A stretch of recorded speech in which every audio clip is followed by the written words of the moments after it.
প্রিয় দর্শক, আসসালামু আলাইকুম। দর্শক, আপনাদের প্রীতীয় শুভেচ্ছা জানিয়ে শুরু করছে আমাদের আজকের প্রতিবেদন। তো দর্শক, দেখতেই পাচ্ছেন আমাদের সামনে এক আপু দাঁড়িয়ে আছে। আমরা তার গল্পটা শুনবো, জানবো আপু কেন আমাদের ইউটিউবের মাঝে আসলেন, তিনি কি বলতে চান। আপু, আসসালামু আলাইকুম। ওয়ালাইকুম সালাম। কেমন আছেন? আলহামদুলিল্লাহ ভালো আছি। যাক, ভালো থাকলে ভালো। আপনার নাম কি? পাখি। পাখি? হুম। আচ্ছা, কাউকে দেন নয় তো আবার ফাঁকি? কাউরে পাখি দেয় না, আমারই পাখি দিয়ে চলে যায়। এত সুন্দর চেহারা, তারপর আপনাকে ফাঁকি দেয়? হ্যাঁ। তা আপনাকে পেলে তো মনে হয় না কেউ ফাঁকি দিবে।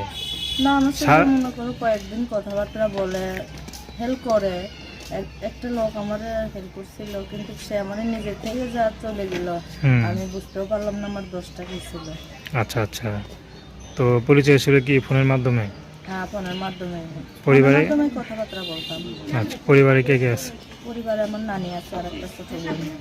নানি আর ছোট বোন, বাবা মা? বাবা মা নাই। ও, পড়াশোনা কতদূর করছেন? পড়াশোনা 5 পর্যন্ত করছি।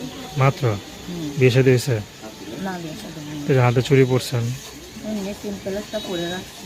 আচ্ছা, কি ছেলেরা ডিস্টার্ব করে দেখা নাকি? না, এমনি পরে রাখছি। আচ্ছা, তো এই যে এখন ইউটিউব আসলেন কি বিয়ে শাদীর জন্য না সহযোগিতার জন্য? আসছে তো একজন ভালো মনের মানুষ পাইলে বিয়ে শাদী করবো, যে আমার দায়িত্ব নেবে। আমি তো সংসারে তো ইনকামের কোনো লোক নাই। আমি মহিলা মানুষ, যতক্ষণে কাজ কাম করি ততক্ষণে মনে করি সংসার চলে। যে একটা ভালো মানুষ আমার পাশে এসে দাঁড়া, সারা জীবনের জন্য দাঁড়া, দিয়ে একদিন কথা বলে বলে চলে যায়, আমার ভালো লাগে না। আমি অনেক কষ্টে থাকি। আচ্ছা, তো আপনি যে কত সুন্দর চেহারা, লম্বা চূড়া, তো মাশাআল্লাহ ভালোই আছেন। যদি একটু পড়াশোনা করতেন তো ভালো একটা পরিবারে বিয়ে হইতো না?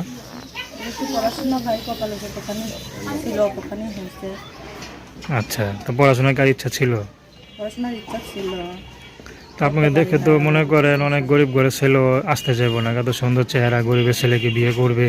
যেমন লোকই হোক, একটা দায়িত্বশীল মানুষ হলেই হবে। শুধু আমার দুই বেলা বাসায় বসে নামাজ পড়তে পারবো, 5 ওয়াক্ত, বাইরে ঘোরাফেরা করতে হবে না, মানুষের বাসায় কাজকর্ম করতে হবে না।